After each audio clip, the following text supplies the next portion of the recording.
Hello everyone. तो जैसा कि आपको पता है 26 और 27 जुलाई को सीईटी की जो प्री की डेट आ गई है।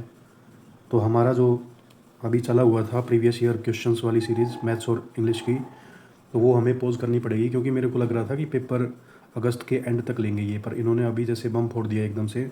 तो हो सकता है कई बच्चों का मतलब सिलेबस भी पूरा ना हुआ हो। तो अभी हम क्या करेंगे ना, मैथ्स और इंग्लिश के कंसाइज वे में शॉर्ट वीडियो, जैसे हर चैप्टर वाइज जितने भी कंसेप्ट है एक चैप्टर के और जितने भी टाइप के क्वेश्चन पूछ सकते हैं उसमें से इम्पोर्टेंट, तो वो हम देख लेंगे यहाँ पे। और इनको अच्छे से देख के जाना पेपर से पहले, जिसका सिलेबस कंप्लीट नहीं है वो भी, क्योंकि हो सकता है डायरेक्ट क्वेश्चन आ जाए इनमें से। और लास्ट के 15 दिन में नई चीज़ तो कुछ कर नहीं पाओगे ना, प्रैक्टिस कर सकते हो इतनी ज़्यादा। तो ये आपके लिए काफ़ी हेल्पफुल रहेगी। ठीक है, तो चलिए शुरू करते हैं।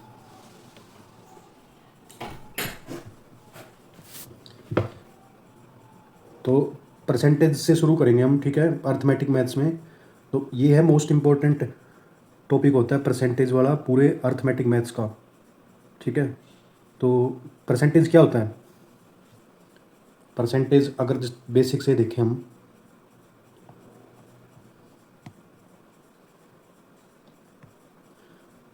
तो ये क्या होगा?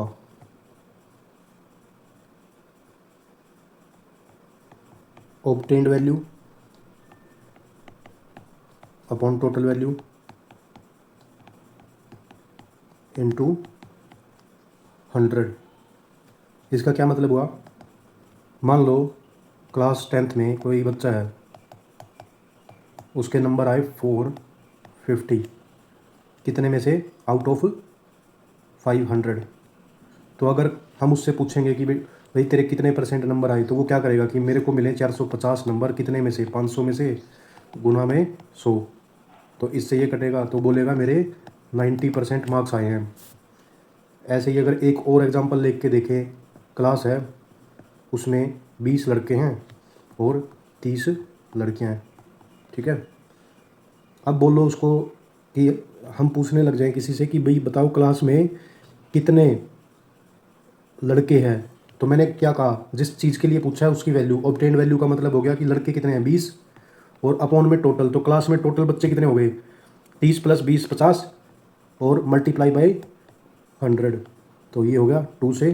तो बोलेंगे कि जो लड़के हैं ना बॉयज़, वो है 40%। ठीक है, तो ये बेसिक है। अब मान लो एक चीज़ और पूछ लेते हैं कि भाई परसेंटेज जो है वो बढ़ता और घटता है ना किसी चीज़ का। अब ऊपर वाले में ही बोल दो कि भाई 450 मार्क्स आए थे किसी के। ठीक है, अब 450 से हो गए उसके, मतलब उसने रीचेकिंग का फॉर्म भरा और उसके हो गए 460 मार्क्स।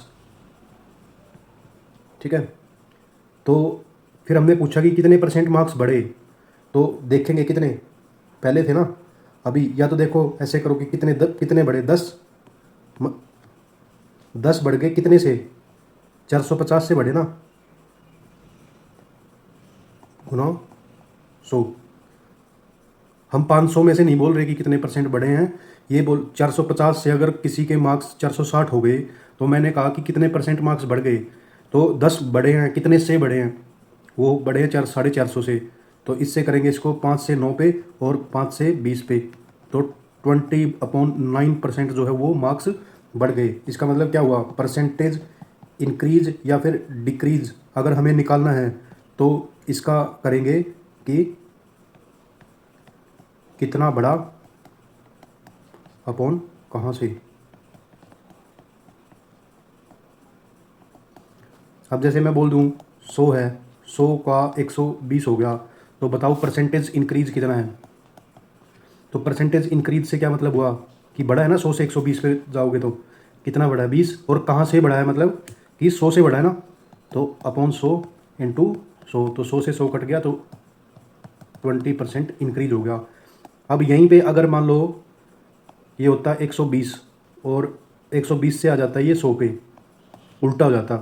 तो 120 से अगर 100 पे आता तो परसेंटेज डिक्रीज निकलता ना। तो ये परसेंटेज डिक्रीज होता कितना, तो कितना घटा? कितना घटा मतलब 20, और कितने से घटा? 120 आएगा यहाँ पे नीचे। अब मल्टीप्लाई बाई 100, तो ये और ये, तो 100/6, ये होता है 16 सही 2/3%। ठीक है, तो ये भी पूछ सकता है। अब एक एक कंसेप्ट आता है सक्सेसिव इंक्रीज या डिक्रीज। सक्सेसिव इंक्रीज या फिर डिक्रीज कैसे, मतलब एक नंबर को पहले कुछ बढ़ा दिया फिर कुछ परसेंट बढ़ा दिया, तो पूछ लेगा क्वेश्चन में कि ओवरऑल जो है वो कितना परसेंट बढ़ा, या फिर एक नंबर को सक्सेसिवली मतलब एक के बाद एक लगातार 2 बार घटा दिया, तो फिर पूछेगा कि ओवरऑल मतलब कितना बढ़ा। जैसे एग्जांपल देखते हैं कि कोई नंबर है, any number first increase by, मतलब शुरू में जो पहली बार कितना बढ़ा 10%, एंड सेकेंड टाइम 20% बढ़ गया। ठीक है, तो पूछ लेगा फाइंड ओवरऑल इंक्रीज या फिर डिक्रीज। ऊपर वाला साइन है इंक्रीज का, नीचे वाला साइन है डिक्रीज का।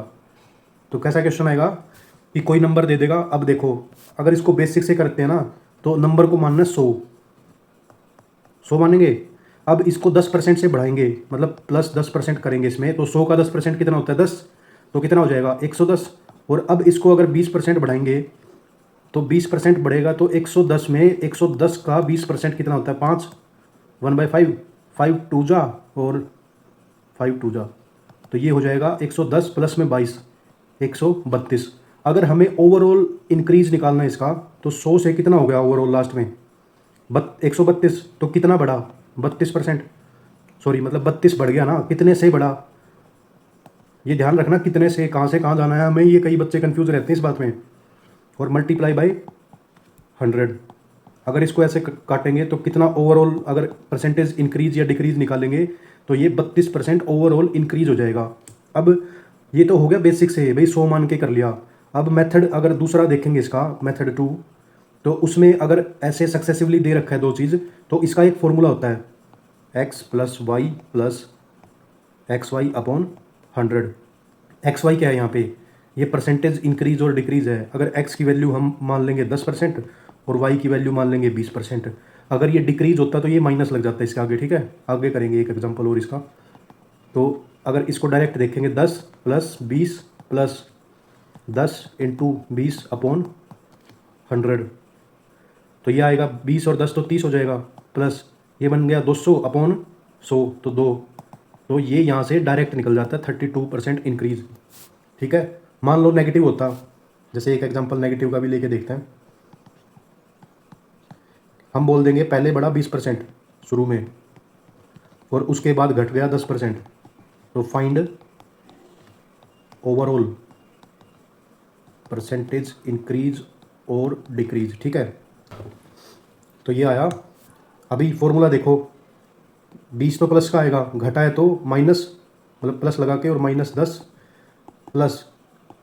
प्लस 20 इंटू -10/100, तो 20 में से 10 गया तो कितना आ जाएगा 10, और ये आ जाएगा -200/100, तो ये हो जाएगा 8% जो है ओवरऑल इंक्रीज हो जाएगा। ठीक है, ऐसे निकालना है। तो इस टाइप के क्वेश्चन पूछता है, ये कॉमन है और इनको देखना अच्छे से। तो क्या क्या देख लिया हमने, बेसिक देख लिया कि क्या होता है परसेंटेज निकालना, फिर हमने परसेंटेज इंक्रीज या डिक्रीज करते हैं तो वो देख लिया, फिर एक के बाद एक परसेंटेज जैसे घटता है बढ़ता है तो वो देख लिया। इसके बाद जैसे कुछ कॉमन जो फ्रैक्शन को परसेंटेज में कन्वर्ट करने के लिए पूछ लेता है, क्या क्या बोल रहा हूँ, फ्रैक्शन को फ्रैक्शन टू परसेंटेज या फिर परसेंटेज टू फ्रैक्शन। तो इसमें कैसे आएगा, अगर कोई भी फ्रैक्शन है, मान लो 1/2 है, ये क्या होती है फ्रैक्शन, तो ये वही होती है जो शुरू में बताया था, ऑब्टेन्ड अपॉन टोटल। ठीक है, इसको अगर 100 से मल्टीप्लाई करेंगे तो ये आ जाएगा परसेंटेज में कन्वर्ट हो जाएगा। जैसे कुछ कॉमन फ्रैक्शन होती है, अगर 1/1 होता है, जैसे 1 लिख सकते हैं इसको 100%, फिर आती है 1/2, ये होती है 50%, 1/3 जो होती है वो 33 1/3%, 1/4 होती है 25%, 1/5 होती है 20%, 1/6 हो गई 16, 2/3%। फिर आ गया 1/7, ये होती है 14.28 या फिर 14 से 2/7%। 1/8 कितनी होती है? 12.5%। 1/9 कितनी होती है? 11.11%। और 1/10 कितनी, वो तो सबको पता होगा 10%। और 1/11 होती है वो 9.09%। और फिर हो गया 1/12, 8 सही 1/3%। और अभी देख लो 1/14 लास्ट, तो 1/14 होती है 7 सही 1/7%। और एक 1/15, तो 6 सही 2/3%। और 1/16 कितना होता है? 6.25%। ये इतनी फ्रैक्शन जो है वो याद करनी है आपको, डायरेक्ट क्वेश्चंस में यूज होगी। जैसे इनका कहाँ यूज आता है ना, जैसे मान लो कि बोल देगा कि परसेंटेज इंक्रीज हुआ 50%, तो 50% को फ्रैक्शन में क्या लिख सकते हैं? 1/2। तो अगर इंक्रीज करना है ना, तो इस 1/2 का मतलब हुआ, जैसे ये 2 तो था शुरू में कि 2 से, और अगर परसेंटेज इंक्रीज बोला है तो ऊपर वाला जो नंबर होता है वो बढ़ जाता है इसमें। अगर 50% है ना, तो इसका मतलब फ्रैक्शन 1/2 लिख दिया इसका। और इसमें क्या किया कि इनिशियल जो था वो 2 था, वैल्यू कोई भी चीज़ है उसकी वैल्यू 2 थी। अगर हमें इंक्रीज करना है तो ऊपर वाला जोड़ के इंक्रीज हो जाएगा कि 2 से 3 हो जाएगा। ठीक है। अब मान लो कि भाई हमने बोल दिया कि 20% इंक्रीज होगी किसी चीज़ की वैल्यू, 20% इंक्रीज होगी, तो उसमें क्या करते हैं? 20% की फ्रैक्शन वैल्यू कितनी है? 1/5 होती है। तो इसका मतलब क्या हुआ? शुरू में था 5, और जो ऊपर वाला था वो जुड़ जाएगा इसमें कि इंक्रीज होने के बाद कितना हो जाएगा? 6।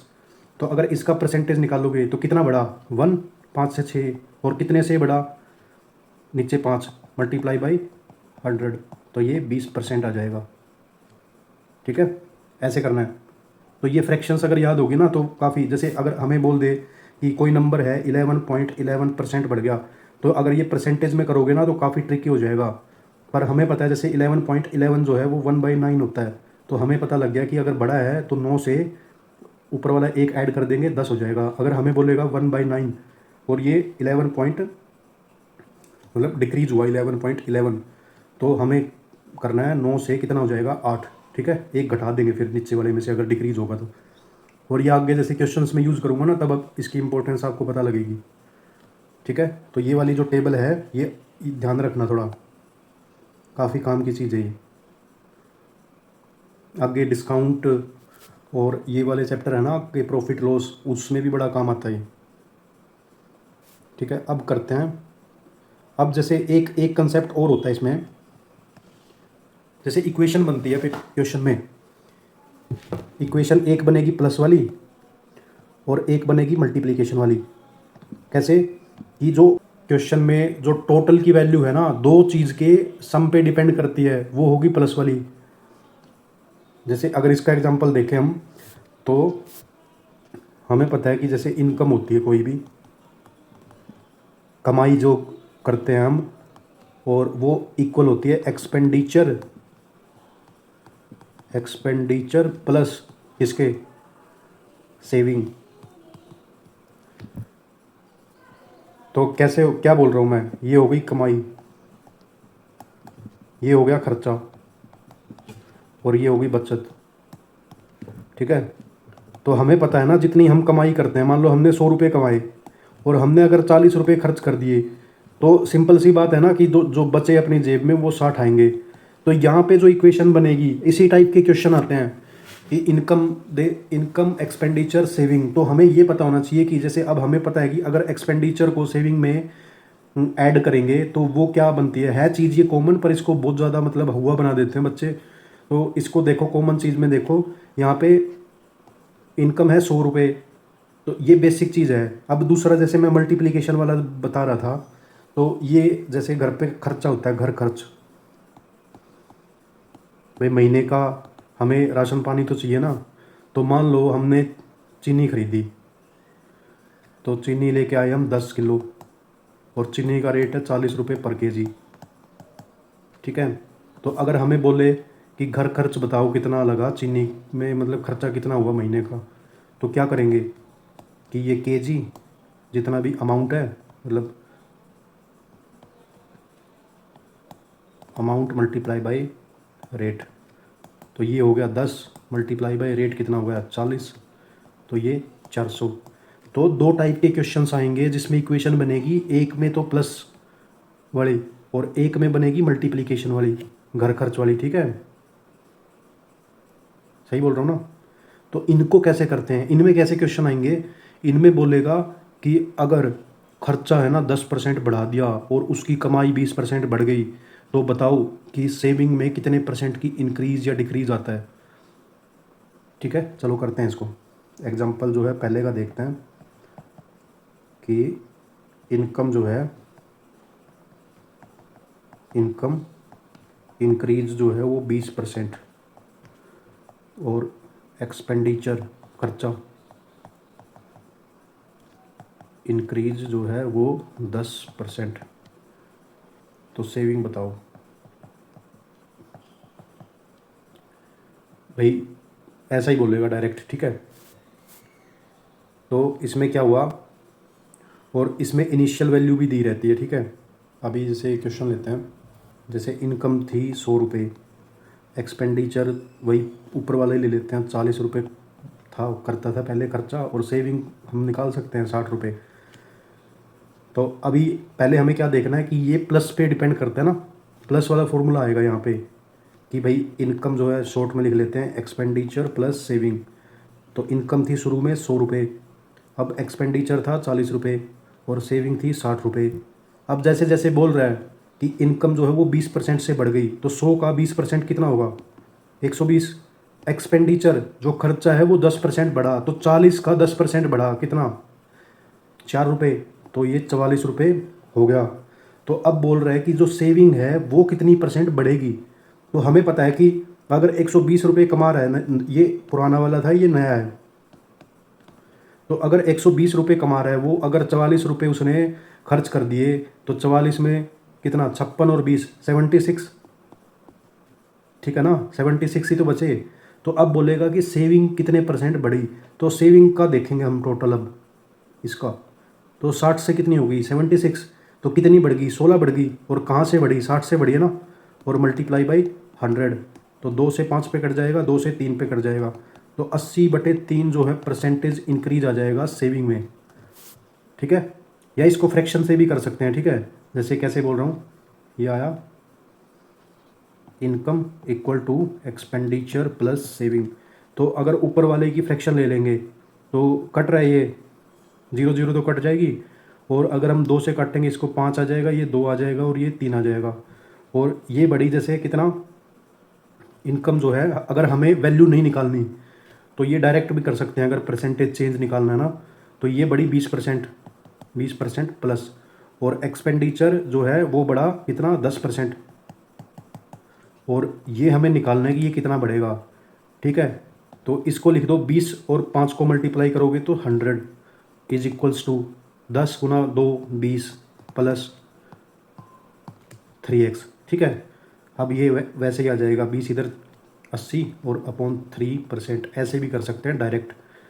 पर ये जब अप्लाई होगा जब अगर हमें परसेंटेज चेंज पूछ रखा है, अगर हमें ये पूछ लिया ना कि सेविंग जो है वो कितने रुपए है, मतलब ये 76 की वैल्यू होती, तो हम नहीं निकाल पाते इसको ऐसे, फिर हमें ऐसे ही करना पड़ता है। पहले वाले 120 आया, उसके बाद में सेविंग जो है तभी जो बेसिक मेथड होता है ना वो सबसे ज़्यादा इफेक्टिव होता है, कि कहीं अगर हमें शॉर्टकट में फंस जाएं तो बेसिक से तो आना ही चाहिए, भले ही 1 मिनट ज़्यादा लग जाए, पर क्योंकि अपने पेपर में इतना ज़्यादा टाइम का इशू तो होता नहीं, जिसने अच्छे से कर रखा है वो उसके बचती है 10-15 मिनट। तो इस टाइप के क्वेश्चन आएंगे जिसमें प्लस पे डिपेंड करेगी कोई भी चीज़, तो इन दो तरीक़ों से हम निकाल सकते हैं उसको। और अगर जैसे ये सेकंड वाला था, ये भी पूछ लेता है, जैसे एग्जांपल दूसरे का देखते हैं मल्टीप्लिकेशन वाला। मल्टीप्लिकेशन में क्या है, एक एग्जांपल देख लेता हूँ मैं इसका।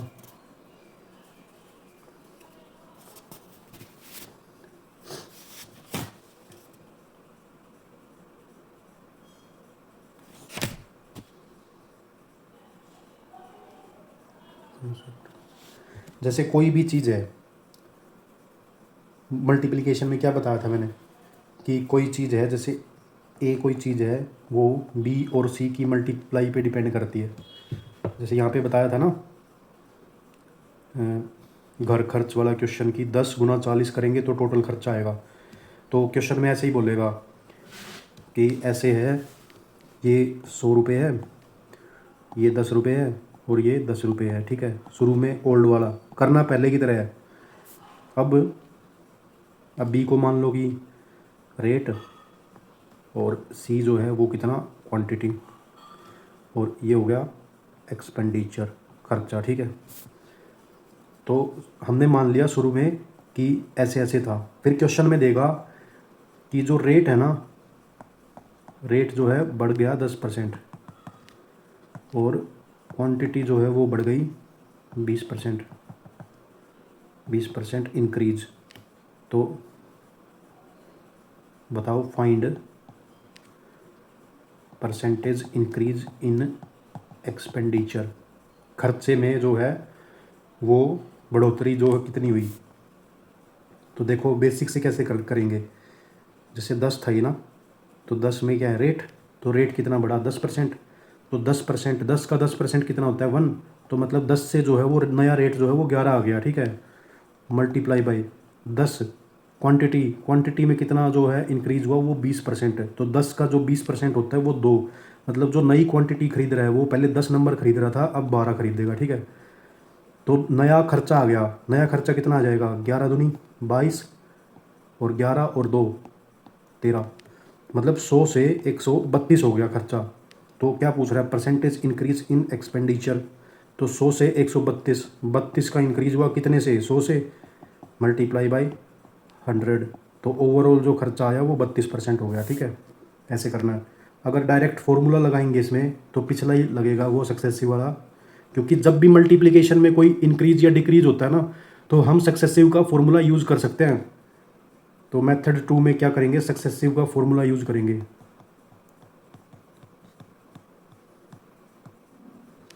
उसमें कैसे करेंगे, 10 + 20 + 10 × 20/100।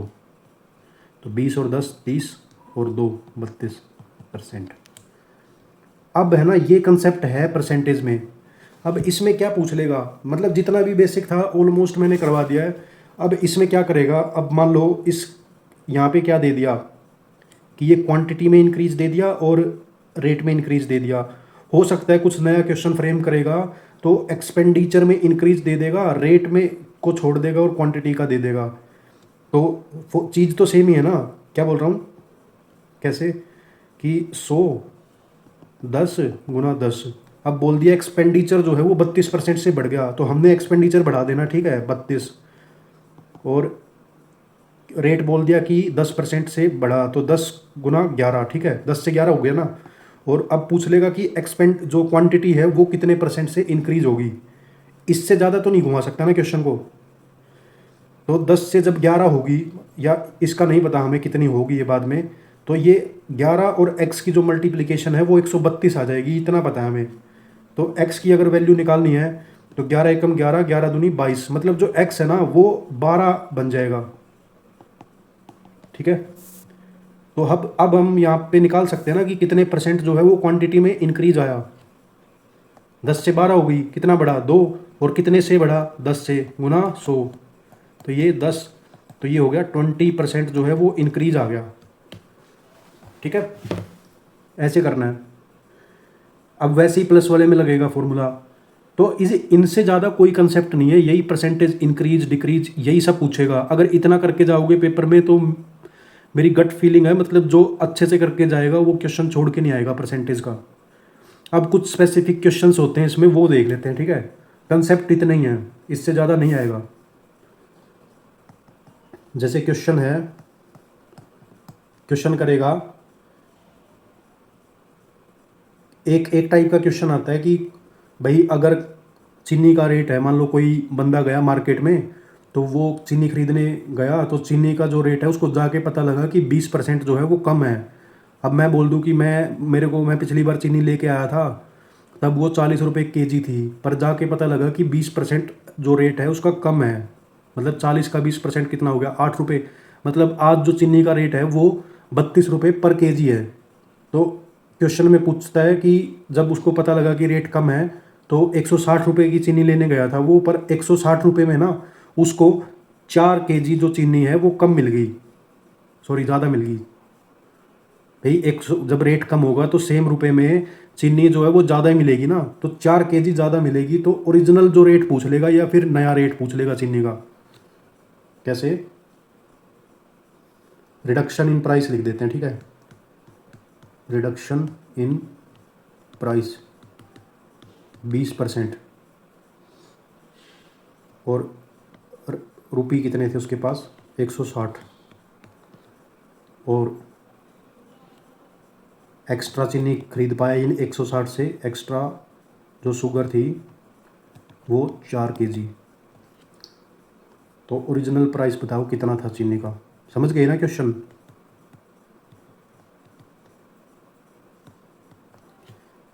क्या बोल रहा हूँ? अब ये देखो,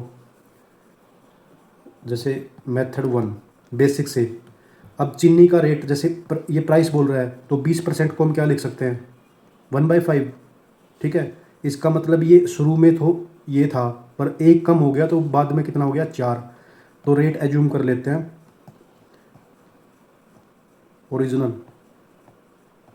ओरिजिनल कितना था, 5x बोल सकते हैं इसको।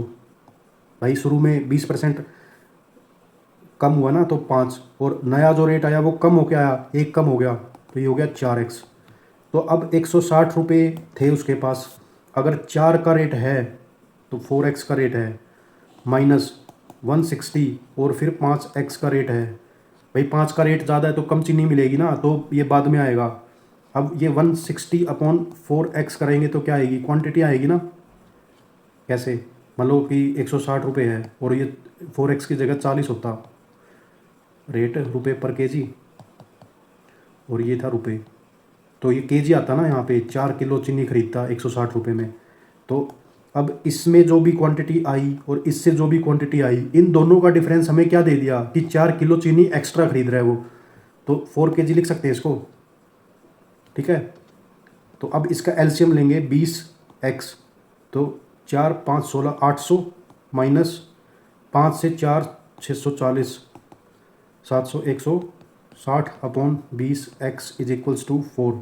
इससे ये कटा, 2 से 8 कटा, 4 से 2 कटा, ठीक किया क्या? 16 पंजे 80 और 16 चौके 64, 160 upon 20x is equals to 4, ठीक है। यहाँ से ये कट गया, 2 से 8 पे कट गया 4 से, तो जो x की वैल्यू आ जाएगी वो 2 आ जाएगी, ठीक है। तो इस x को यहाँ पे पुट करेंगे तो जो ओरिजिनल जो रेट था वो कितना आ जाएगा, 10 रुपये, और जो घटा हुआ रेट था वो कितना आ जाएगा, 8 रुपये, ठीक है। अब दूसरा तरीका इसका, ये फेमस क्वेश्चन है इसलिए करवा रहा हूँ, पूछते हैं पेपर में। अब देखो कॉमन सेंस की बात है कि 20% अगर रेट घट गया चीनी का, तो सीधी सी बात है जो 160 का 20% होगा उसी से तो चीनी खरीदी होगी उसने 4 केजी एक्स्ट्रा। क्या बोल रहा हूँ कि जो 160 रुपये लेके गया था, इसका अगर मैं 20% निकालूंगा क्योंकि इतना ही घटा ना रेट, तो ये 5 से कितना, 5 दिया 15, 5 दूनी 20, तो ये 32 रुपये है। इन 32 रुपये से ही तो चीनी जो 4 केजी चीनी जो है वो एक्स्ट्रा खरीदी होगी उसने, समझ रहे हो। तो 32 रुपये में कितनी आई, 4 केजी। और ये नया रेट आएगा या पुराना रेट आएगा, इसमें ये नया रेट आएगा। क्यों? क्योंकि हमने इसमें प्राइस रिड्यूस करके जो पैसे बचे हैं उनसे चीनी खरीदी है, ठीक है। तो अगर 4 किलो चीनी का रेट है 32 रुपये, तो 1 केजी चीनी का रेट कितना होगा, डिवाइड कर देंगे 8 रुपये, तो जो नया रेट आया वो कितना, 8 रुपये। और ये रिड्यूस्ड रेट है, मतलब जो ओरिजिनल रेट था अगर उसका 20% कम करेंगे, मतलब उसका 80% कितना होता है फ्रैक्शन में, 4/5।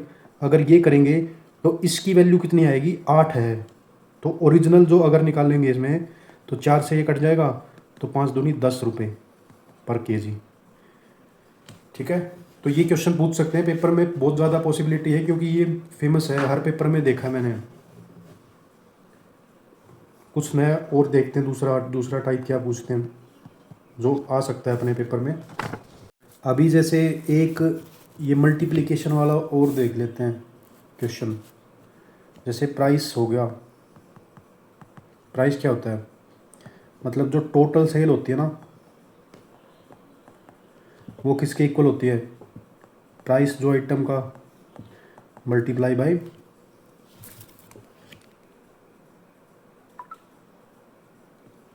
Price of item multiply by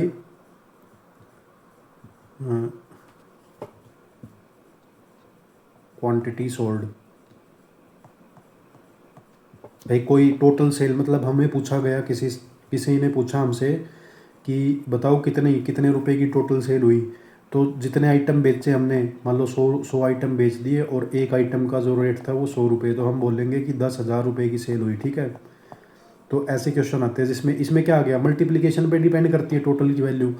तो इसमें बोल देगा कि प्राइस जो है वो डिक्रीज हो गया, प्राइस जो है वो -35% डिक्रीज हो गया, और जो सेल है वो X% से बढ़ गई टोटल सेल, और क्वांटिटी मतलब जितनी सेल थी ना वो X% से इंक्रीज कर गई, और जो टोटल सेल हुई रेवेन्यू जितना हुआ वो इंक्रीज किया कितना, 17% से, +17%, ठीक है। तो अब वही दो मेथड है, दोनों से करके बताऊं क्या। अभी क्या बोलेंगे, जैसे फॉर्मूला देखेंगे तो टोटल जो है वो इधर आता है ना, total is equals to price -35, और सेल जो है वो X% बढ़ी, -35X/100। तो ये आया 35 और 7 42 और 10 52 is equals to 100X -35X/100। अब 100 में से 35 गया तो कितना, 65 आएगा ना, 65X/100 जो है वो 52 के इक्वल होगा।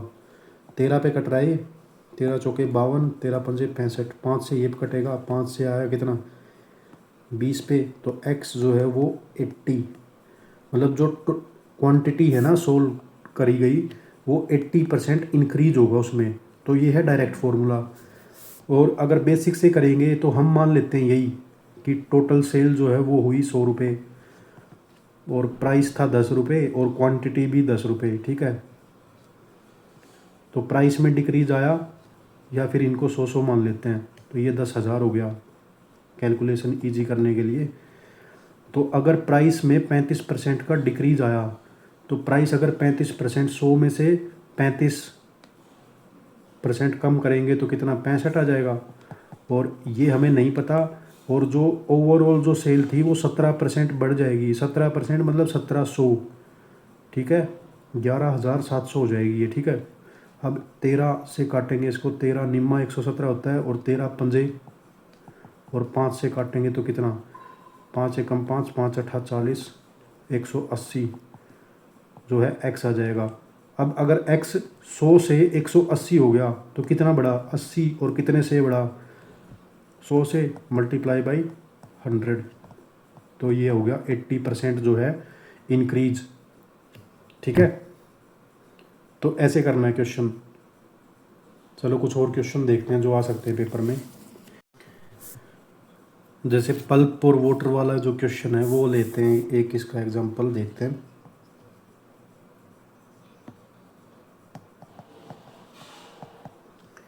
A fruit contain 62% of water, मतलब एक फल है कोई, उसमें 62% पानी है इन फ्रूट, ठीक है। उसके बाद ये fresh fruit,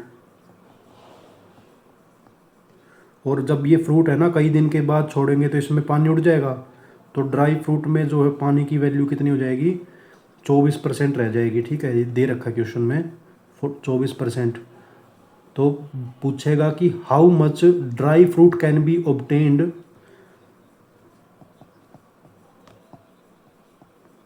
how much dry fruit can be obtained by 100 kg of fresh fruit. तो इस टाइप के क्वेश्चन आते हैं ना जो, उनमें हमें क्या देखना रहेगा ना, कि उनमें देखोगे आप कि क्या चीज़ कांस्टेंट रहेगी जब भी कोई चेंज आता है। जैसे अगर कोई फ्रूट है वो सूख जाता है तो पानी उड़ेगा ना उसमें से, पर जो अंदर बाकी क्या बच गया, मान लो 62% ये है, तो जो 38% क्या बचा, पल्प है, जो उसमें वो होता है ना फ्रूट के अंदर गुदा टाइप, तो वो है। तो अगर वाटर और पल्प, तो पानी कितना है 62% और पल्प कितना हो जाएगा 38%। ठीक है। अब क्या करेंगे, ड्राई फ्रूट। तो इसमें कंसेप्ट ध्यान में रखना, तो ऐसे क्वेश्चंस में जो चीज़, जो क्वांटिटी चेंज नहीं होती उसे इक्वेट कर दो। इक्वेट, इक्वेट मतलब बराबर कर दो। क्या बोल रहा हूँ, अब जैसे हमें पता है कि पानी तो चेंज हो रहा है, पर जो पल्प है ना वो चेंज नहीं होता। तो अब फ्रेश फ्रूट में अगर 62% था और 38% पल्प है, तो इसका मतलब 100 kg में से 38 kg जो है, 100 kg का फ्रेश फ्रूट में 38% पल्प है, तो ये पल्प हो गया। ठीक है, मल्टीप्लाई कर दो 38 kg, तो ये 38 kg है ना, ये चेंज नहीं होगा पल्प। ठीक है, तो अगर ये बोल रहे ड्राई फ्रूट में 24% पानी बच गया, मतलब सूखने के बाद, तो इसका मतलब कि जो जितना भी सूखा ना वो पानी तो ड्राई हुआ, उसके बाद 24 है, तो पल्प की मात्रा बढ़ जाएगी, ऑटोमेटिक है, तो बढ़ जाएगी। तो ये 24% जो है, 24 में से अगर पल्प निकालेंगे तो 70 और 6 76% जो है, 76% of dry fruit is pulp. ठीक है, अब हमें नहीं पता कितने केजी बचेगा, तो 76% ऑफ एक्स, एक्स मान लेते हैं, इज इक्वल टू 38 kg। क्या बोला मैंने, जो क्वांटिटी चेंज नहीं होती, तो पल्प चेंज नहीं होगा, उसको इक्वेट कर दो। तो 38 kg का 38 kg रहेगा, पर इसका परसेंटेज जो है वो 76% हो जाएगा। क्यों, क्योंकि पानी चेंज हो गया ना। पानी पहले 62% था पूरे में, अगर कोई भी 100 चीज़ है तो उसमें 62%, और फ्रूट ड्राई होने के बाद जो पानी की वैल्यू रहेगी वो कितनी, 24%। तो ऑटोमेटिक है कि दूसरी चीज़ जो है वो ज़्यादा हो जाएगी और पानी कम हो जाएगा। तो 38 दूनी 76 और 2 से कितना 50, तो एक्स जो है वो 50 kg। यही अपना आंसर है। इस टाइप का क्वेश्चन आएगा, है कुछ नहीं। इसी टाइप में जो है वो एल्कोहल और वाटर वाले क्वेश्चन आते हैं, उसमें भी सेम कंसेप्ट फॉलो करना है कि जो क्वांटिटी है ना चेंज नहीं होती ना, उसको इक्वेट कर दो आप। कैसे, तो एक मिक्सचर है, उसमें रेशियो ऑफ एल्कोहल और वाटर, एल्कोहल को ए लिख देते हैं, एल्कोहल और वाटर का जो रेशियो दे दिया वो कितना, वो है 6:5, 6:5। उसके बाद में बोल दिया कि 22 जो लीटर है, 22 लीटर मिक्सचर जो है वो, उसमें 22 लीटर पानी ऐड कर दिया गया। तो पानी जो है वो 22 लीटर ऐड कर दिया इसमें हमने। ठीक है, तो वाटर के आगे, और जो फाइनल जो रेशियो हुआ वो 9:13 हो गया। ठीक है, अब बताओ क्या पूछ रखा है, इनिशियल क्वांटिटी। तो ऐसे क्वेश्चन आएंगे पानी। तो इनमें भी मैंने क्या बताया, जो पिछला कंसेप्ट है कि जो क्वांटिटी चेंज नहीं होती उसको इक्वल कर दो। तो अब हमें पता है कि अगर ये चीज़ है और इसमें पानी के साथ हमने छेड़खानी करी है कुछ, तो हम इसका मतलब जो अल्कोहल आएगा वो तो सेम आएगा ना भाई, जो शुरू में था वो बाद में भी आएगा। ठीक है, समझ रहे हो। तो 6 और 9 है, तो अगर इसको मैं 3 से मल्टीप्लाई कर देता हूँ और इसको मैं किससे, 2 से मल्टीप्लाई कर देता हूँ, तो 6 × 18 अल्कोहल और नीचे भी 18 हो जाएगी। ठीक है, तो इसके इक्वल लिख लेते हैं 18:15, और यहाँ आ जाएगी 18:26। ठीक है, तो अल्कोहल जो है वो इक्वेट कर दी। अब ये देखो 15 से अगर कोई चीज़ 26 हो रही है तो इसका मतलब जो पानी ऐड करेंगे तभी तो 26 हुई। तो 5 और 6, भाई 15 से 26 कितना डिफरेंस है, 5 और 6 11, और इस 11 की वैल्यू कितनी है 22। तो मतलब एक की वैल्यू कितनी आ जाएगी 2, एक की वैल्यू अगर 2 आ जाएगी, ठीक है, तो इसका मतलब जो इनिशियल क्वांटिटी थी वो 6:5 में, मतलब 18:15 हो गया ना ये तो ये 15 जो है वो 30 हो जाएगा और 18 जो है वो 36 हो जाएगा। तो 36 और 30, तो इनिशियल जो क्वांटिटी थी ये क्वेश्चन आएंगे, ठीक है। हो सकता है अल्कोहल पूछ ले, पर इससे ये कंसेप्ट है, मतलब इसमें क्या करना है ना, जो भी जिसमें चेंज नहीं करते, अब मान लो आगे बोल देगा वो कि इसमें अल्कोहल ऐड कर दिया 20 लीटर, तो फिर है ना ये चीज़ सेम कर देंगे, 13 नीचे कुछ रेशो होगा तो ये चीज़ सेम हो जाएगी, और जो डिफरेंस आएगा उसको इक्वेट कर देंगे इससे, ठीक है। इस टाइप के क्वेश्चन आएंगे। ये परसेंटेज के मोस्ट इम्पोर्टेंट जितने भी क्वेश्चंस हैं मैंने वो करवा दिए हैं। बाकी अगर कुछ भी आएगा तो इन्हीं को घुमा फिरा के डाटा कुछ चेंज करके देगा, ठीक है। तो मैं देख लेता हूँ कुछ छूट तो नहीं गया इसमें। बाकी ऐसा कुछ नहीं छूटा, पर वही है, जितने भी जो कंसेप्ट मोटे मोटे थे ना मैंने, इम्पोर्टेंट है जितने भी आ सकते हैं ये मैंने करवा दिए हैं यहाँ पे मैथ्स के। बाकी तो डाटा और ये क्वेश्चन की जो स्टेटमेंट है वो चेंज करेगा, बाकी कुछ नहीं आएगा। जैसे हो सकता है कि जैसे बोल देगा कि विलेज है कोई, विलेज में जो पॉपुलेशन है, पॉपुलेशन फर्स्ट ईयर इंक्रीज, पहली साल में बढ़ी कितनी 10%, दूसरी साल में 20%, तीसरी साल में थर्ड ईयर -10%। तो ये देख लो स्टेटमेंट चेंज हुई ना, पर हमें पता है कि ये सक्सेसिव वाला क्वेश्चन है, कि मतलब जो 100 से पहले 10% बढ़ी तो 110 हो गई, उसके बाद में 20% बढ़ी 20%, तो 20% कितना होता है 22, 132 हो गई, 132 से 10% कम होगी तो 132 का 10 13.2 कम होगी, तो 13 कम करेंगे इसमें से 119, 118.8, यही आएगा ना। तो ये आ जाएगी। अब बोलेंगे कि बताओ कि कितना था, कितनी परसेंटेज थी, जो भी पूछेगा, पर हमें पता है कि कंसेप्ट तो वही है ना, सक्सेसिव का कंसेप्ट आ गया। या और भी कुछ दे सकते हैं क्वेश्चंस में, पर स्टेटमेंट ही चेंज होगी, पर इनसे ज़्यादा कंसेप्ट नहीं आएंगे। सक्सेसिव का फॉर्मूला मैंने बता दिया आपको, उसके बाद रेशो प्लस वाले, मल्टीप्लिकेशन वाले, और फिर अल्कोहल वाला क्वेश्चन जो आता है वो बता दिया। अल्कोहल जो मिक्सिंग वाला क्वेश्चन है ना वो हम देखते हैं, ठीक है, उसको डिटेल में बताऊंगा मैं। एक बस यही एक हल्का सा एग्जांपल बताया है यहाँ पे, उसके 3-4 टाइप होते हैं, वो सारे करवा देता हूँ। अब जैसे मान लो कि ज्योमेट्री में भी यूज कर सकते हैं इनको, भाई रेक्टेंगल दे देगा कुछ, रेक्टेंगल है उसकी साइड है मान लो 10x20, ठीक है। अब बोल देगा रेक्टेंगल जो ये है ये 10% इंक्रीज हुई और ये है 20% इंक्रीज हुई, तो क्वेश्चन तो मतलब कंसेप्ट तो सेम हो गया ना, कंसेप्ट तो नहीं चेंज हुआ। अब बोलेगा कि ओवरऑल, अगर हमें मान लो एरिया पूछ लेगा वो कि एरिया में परसेंटेज चेंज बताओ, तो पहली बात है हमें फॉर्मूला पता होना चाहिए। तो रेक्टेंगल का फॉर्मूला क्या होता है, लेंथ इनटू ब्रेड्थ।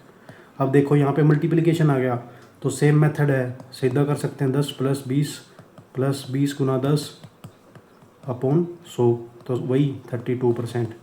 या फिर मान लो हमें बोल देगा कि पेरीमीटर में चेंज बताओ, परिमाप में, तो उसमें क्या करेंगे, लेंथ प्लस ब्रेड्थ तो होता है फॉर्मूला, तो यहाँ पे प्लस का साइन आ गया, तो वही करेंगे, भाई 10 था ये 20 था, अब इसका रेशो ले लेंगे 1 और 2, ये 10% बढ़ा ये 20% बढ़ा, ठीक है। तो ये हुआ मतलब 10 + 20 × 2 40 अपॉन 3, तो ये 50/3%। तो जितने भी कंसेप्ट बताए हैं ना, कंसेप्ट से बाहर कुछ नहीं आएगा, बस स्टेटमेंट चेंज कर सकता है, कुछ भी दे देगा। तो इसमें मोस्टली तो हमने देख लिया ना, परसेंटेज में जितने भी टाइप के क्वेश्चन होते थे ऑलमोस्ट हमने देख लिए, और जितना भी बेसिक था मेरे हिसाब से हो गया इसका। फिर भी कुछ पर्टिकुलर क्वेश्चंस आते हैं जो मैं मतलब एक बार आपको बता देता हूँ कि इस टाइप के क्वेश्चन आते हैं, वो आसान है, तो इसलिए ज़्यादा बॉदर करने की ज़रूरत नहीं है, पर पता होना चाहिए आपको।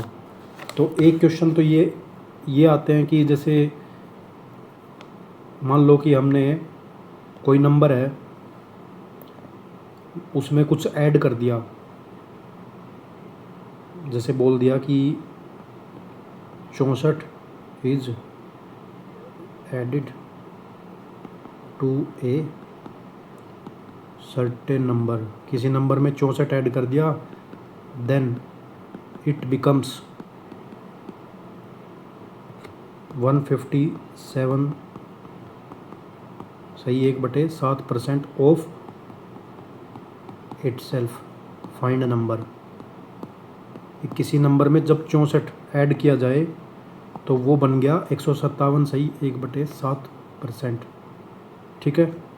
तो अगर मान लेते हैं कोई नंबर x है, अगर जैसा भी क्वेश्चन में बोला जाए उसको मैथमेटिकल फॉर्म में कन्वर्ट करने की कोशिश किया करो। तो माना x नंबर है कोई, उसमें अगर 64 ऐड कर देंगे तो वो बन जाएगा 157 सही 1/7% ऑफ x। ठीक है। अब इसको अगर फ्रैक्शन में कन्वर्ट करेंगे हम, या तो ये कर लो, जैसे कैसे बताया था मैंने, 157 को अगर फ्रैक्शन में कन्वर्ट करेंगे तो 100 + 50 + 7 सही 1/7%। 100 को अगर फ्रैक्शन लिखेंगे तो 1 + 50 का 1/2 और 7 सही 1/7 का 1/14 होता है। ठीक है। अगर ये एलसीएम ले लेंगे तो 14 और 7 21 और 1 22, ये कट जाएगा 2 से 11/7। तो क्या बोल रहे हैं क्वेश्चन में, इतने मतलब इतने ऑफ x, इसका मतलब क्या था कि नया नंबर जो होगा वो 11 हो जाएगा और जो x था वो 7 हो जाएगा। ठीक है। ओरिजिनल नंबर 11/7, इधर कर देता हूँ, ये दूसरे तरीके से समझाएंगे। जैसे 11/7 आ गया ना, इसका क्या मतलब हुआ, नया नंबर जो है वो ये है जब 64 ऐड कर दिया गया, और ये पुराना नंबर है। तो इन दोनों का जो डिफरेंस आएगा 4, वो 64 के इक्वल लिख सकते हैं, क्योंकि 64 ऐड किया गया है, एक की वैल्यू कितनी आ जाएगी 16। तो जो पुराना नंबर था वो 16 को जब 7 से मल्टीप्लाई करोगे तो 112। या फिर जैसे इस इक्वेशन में करेंगे तो क्या आएगा, ये 157 को फ्रैक्शन में कन्वर्ट करेंगे तो 7 से 7 7 49 और 49 7 5 35 और 4 39, फिर 3 7 और 3 10, ऐसा हो गया, और अपॉन 7 और परसेंटेज का 0। ठीक है। और +1 हो जाएगा। ठीक है। 1100/700, तो फिर से वही आ गया, मतलब 11/7 ऑफ x जो है वो x + 64 है। अब इस x को इधर ले जाओ तो ये बच जाएगा 4/7, यही आएगा ना, 11 में से 7 गया 4, 4/7 ऑफ x जो है वो 64 के इक्वल आ जाएगा। तो 4 से जब ये कट जाएगा 16 पे, तो x की वैल्यू फिर से कितनी आ जाएगी 112। तो ये आना चाहिए अपने को, इस टाइप के क्वेश्चन भी पूछ सकता है पेपर में ना। अब दूसरा एक और क्वेश्चन पूछता है पेपर में जो आएगा, जैसे कि कोई नंबर है उसको मल्टीप्लाई कर दिया, कोई नंबर x है उसको मल्टीप्लाई करना था, भाई करना तो था किससे, 5/3 से, ये मतलब सही था, पर उसको कर दिया 3/5 से, मतलब एक्चुअल नंबर जो था उसको 5/3 से मल्टीप्लाई करना था, पर मल्टीप्लाई कर दिया 3/5 से। तो find the percentage error in the calculation, तो एरर फाइंड आउट करना है। ठीक है। तो मान लेते हैं जैसे इसमें क्या करते हैं ना, जो नीचे फ्रैक्शन का पार्ट होता है नीचे, तो इनका एलसीएम ले लेते हैं, तो वो नंबर एज्यूम कर लेंगे, तो इनका अगर दोनों का एलसीएम लोगे तो वो 15 आ जाएगा। अब 15 आने के बाद मान लेते हैं एक्चुअल नंबर था 15, 15 को कितना क्या करना था, 3/5 से नहीं 5/3 से मल्टीप्लाई करना था ना, तो 5/3 से मल्टीप्लाई करते तो मतलब 25 था जो वो करेक्ट नंबर आता, सही था ये।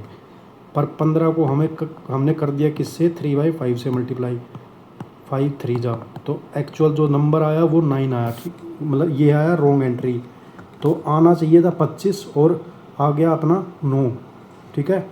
तो कितना कितना डिफरेंस है दोनों के बीच में, 16 का, और सही से कितना गलत आया, सही 25 लेना ना, 25 चौका मतलब 64% का जो है वो एरर आ गया। एक इस टाइप के क्वेश्चन आएंगे, ठीक है।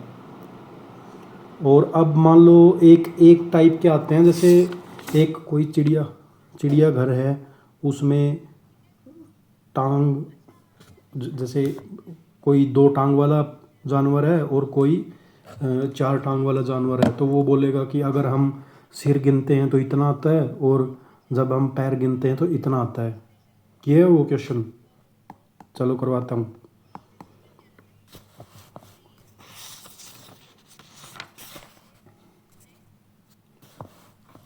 जैसे मान लेते हैं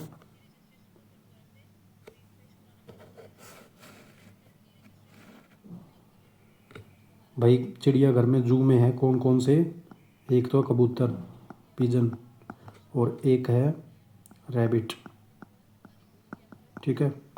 अब रैबिट का, खरगोश का हमें पता है 4 टांग होती है, और जो कबूतर होते हैं उसकी 2 टांग होती है। तो बोल रहे हैं कि अगर हेड्स काउंट करेंगे ना, टोटल जो हेड्स, नंबर ऑफ सिर है कितने कितने होंगे, वो दे रखे हैं हमें 280, और जो लेग्स है टोटल वो कितनी है, 820, ठीक है। तो पिजन बताओ कितने हैं, ऐसे पूछ लेगा।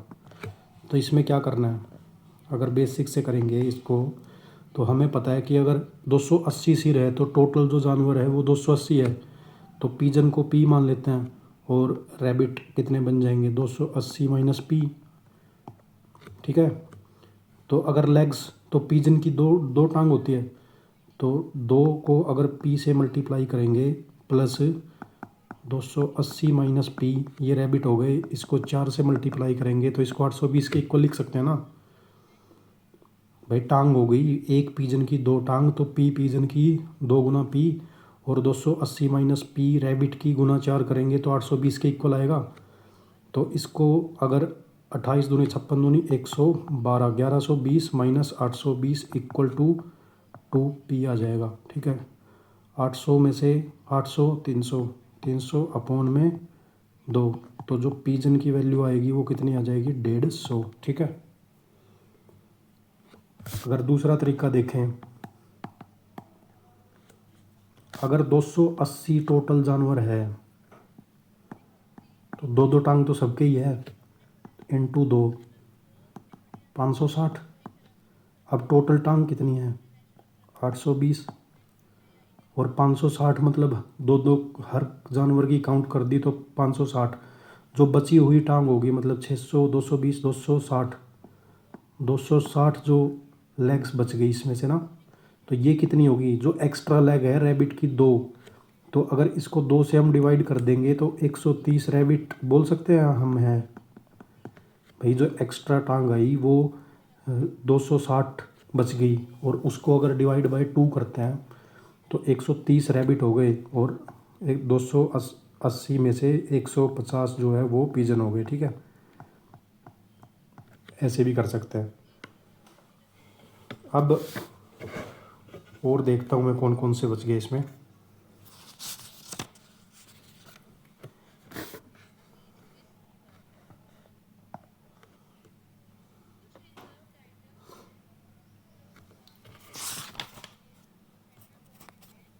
फिर एक टॉपिक है परसेंटेज में इलेक्शन वाला।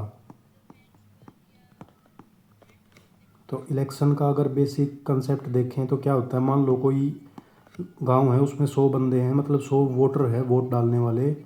तो एक होता है वोटर लिस्ट।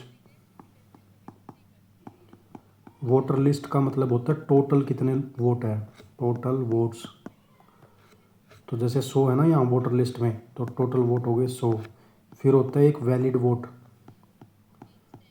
वैलिड वोट होते हैं जिन्होंने वोट डाले और उनका वोट एक्सेप्ट हो गया, तो वो हो गए, ठीक है। एक होता है इनवैलिड वोट, मतलब जिन्होंने वोट डाले पर उनका किसी वजह से वोट जो है वो रिजेक्ट हो गया, वो होंगे इनवैलिड वोट। उसके बाद आता है विनर और फिर लूज़र। तो विनर जिसको ज़्यादा वोट मिलते हैं वैलिड वोट, और जिसको कम मिलते हैं वो हो गया लूज़र, ठीक है। तो अब एक क्वेश्चन करते हैं इसका कि कोई दो कैंडिडेट पार्टिसिपेट कर रहे हैं, 20% जो है वो वोट इनवैलिड हो गए, 20% जो वोट्स है वो क्या है, इनवैलिड। और विनर जो था कौन, विनर को मिले 70% vote, winner got 70% of valid vote. इस बात पे ध्यान देना कि वैलिड वोट का मिला है उसको, कई जगह यहाँ पे दे देता है कि winner got 70% of total votes, तो टोटल वोट्स आएगा जो ओरिजिनल होता है, मतलब जितने भी वोटर लिस्ट होगी, जैसे 100 मानेंगे तो 100 होती है, ठीक है। तो और जीत गया विनर, विनर जो है वो वोन बाई 9600।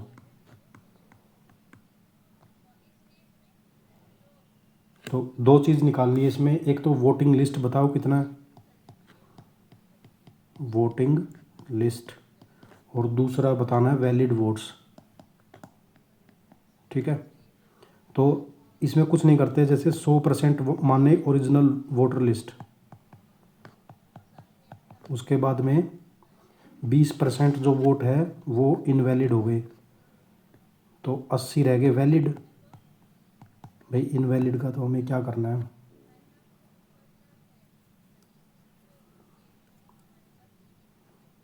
तो अब वैलिड वोट हो गए 80 अगर वैलिड वोट है, उसमें क्या बोल रहा है, विनर को मिले 70% ऑफ वैलिड वोट, मतलब इन 80 में से 70% मिल गए इसको, 70% 7/10 गुना 80, ठीक है। तो मतलब 56 वोट मिले इसको। और जो लूजर था उसको कितने मिले होंगे, 80 में से 56 गए तो कितना हो गया, 34, ठीक है, ऐसा बोल सकते हैं। तो वोटिंग लिस्ट, और क्या बोल रहा है कि जो विनर है वो 9600 वोट से जीत गया, मतलब इन दोनों का जो डिफरेंस है ना वो 9600 के इक्वल है। तो दोनों का डिफरेंस कितना होगा, 16 और 6 22, इस 22 की वैल्यू जो है वो 9600 के इक्वल है, ठीक है। 34 16 और 6 22, हाँ 50 30 80 90, नहीं गलत हो गया, ये 24 आएगा, 50 20 70 पे, तो 24, और ये हो गया 26 और 6 32, 32, हाँ 32 आएगा ये। तो 32 जो है वो 9600 के इक्वल है, एक की वैल्यू 32 दूनी 64, 32 तिया 96, 300। तो टोटल वोट कितने थे, 100 मानने थे, तो टोटल अगर निकालने हैं अपने को तो 100 गुना में 300, 30,000 जो है वो टोटल वोट थे, और जो वैलिड वोट 80 थे, तो वैलिड अगर निकालेंगे हम इसको तो 80 गुना में कितना, 80 गुना 300 करेंगे तो क्या क्या आएगा, 24,000, 24,000 मतलब वैलिड आ गए, तो ये आ गए। इसके अलावा पूरे परसेंटेज चैप्टर में आपसे कुछ नहीं पूछेगा, यही आएगा बस, ठीक है। तो इतना ही आएगा, तो अगर परसेंटेज का इतना भी करके जाओगे अच्छे से, आप हर कंसेप्ट मैंने कवर कर दिया इसमें, और बाकी अगर कुछ डाउट आता है इसमें पूरे परसेंटेज चैप्टर में तो आप कमेंट सेक्शन में बता देना, जो भी होगा। और वो मैं मतलब अलग एक वो बचा है मिल्क और अल्कोहल वाला, वो अलग से वीडियो डालूंगा मैं, 15-20 मिनट की, उसमें सारे जितने भी टाइप आते हैं ना मिक्सिंग वाले, वो मिक्सचर एलिगेशन का क्वेश्चन होता है वैसे, तो इसमें परसेंटेज में नहीं पूछते हो, तो वो इसमें मैंने कवर कर दिया था वैसे एक क्वेश्चन ना, तो वो देख लेंगे। और अभी इसकी जो नेक्स्ट वीडियो आएगी वो उसमें मैं प्रॉफिट लॉस और डिस्काउंट के जितने भी कंसेप्ट आते हैं पेपर में वो कवर करेंगे, ठीक है। आज के लिए इतना ही, थैंक यू।